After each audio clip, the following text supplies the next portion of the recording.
It was 60 years ago this year that Carl and Jacki Meurk welcomed their firstborn into the world, a beautiful baby boy they named Richard. When he was born, he was the most adorable little guy you ever saw, and perfectly normal. Oh, of course, your firstborn is always really the apple of your eye, obviously. And he was a wonderful little child. I mean, you could see absolutely no evidence of this genetic problem that he was going to face a little later on, you know. Through his childhood, Richard grew up healthy and happy, and eventually was joined by a sister and two brothers. He used to go up and ski, so he tried everything, and he stuck with it. And he was out there doing his best, you know. But shortly before Richard graduated from high school, something changed. It wasn't until he was, late 17-year-old, that something we knew was wrong. You know, he got into a shortness of breath, and he actually fainted or passed out trying to play basketball with the kids. He told me, something tells me I have 6 months to live. And how do you answer that to your son? Because he knew that he was not going to be well and be able to live a long life.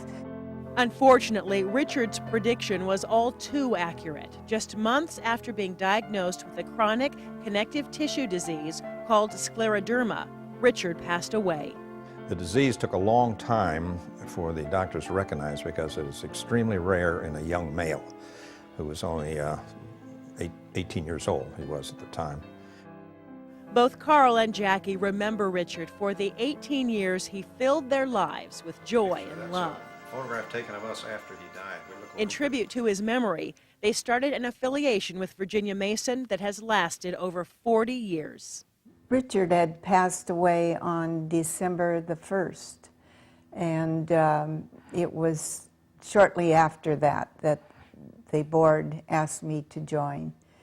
And for me, it was a great opportunity because it's part of the mourning process to do something and feel that a life was worthwhile.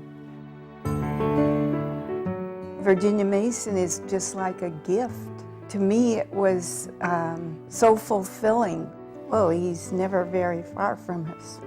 No, Jacki and I talk about him quite a bit. He died 42 years ago, and if he were living, he would have been 60 this past January.